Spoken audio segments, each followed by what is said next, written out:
కరీంనగర్ సెంటర్లోకి వెళ్ళి tower circle దగ్గర ఇక్కడ ఏం ఫేమస్ అని అడిగితే మామాజీ జిలేబీ అండ్ బాదాం మిల్క్ అని చెప్తారు.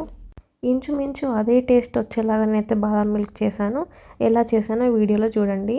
దీనికోసం నేనైతే ఒక 5-6 ఇలాచీ, జీడిపప్పు, బాదాం, పిస్తా అండ్ బాదాం చిన్న పీసెస్లా కట్ చేసుకొని పెట్టుకున్నాను ముందు.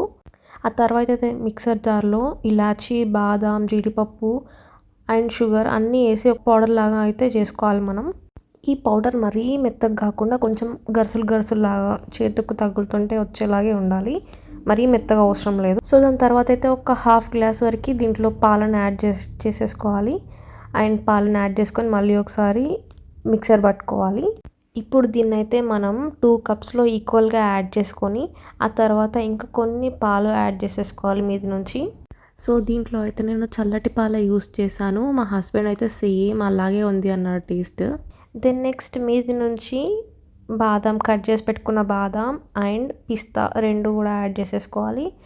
సో మరి కరీంనగర్ స్టైల్లో కాకపోయినా ఇంచుమించు సేమ్ అదే టేస్ట్ వస్తుంది. ఒక్కసారి ట్రై చేసి చూడండి. Believe me, you will like it. Karimnagar వాళ్ళంరా బాయ్, సబ్స్క్రైబ్ చేసుకోరు జరంతా. ఉంటాం మళ్ళా.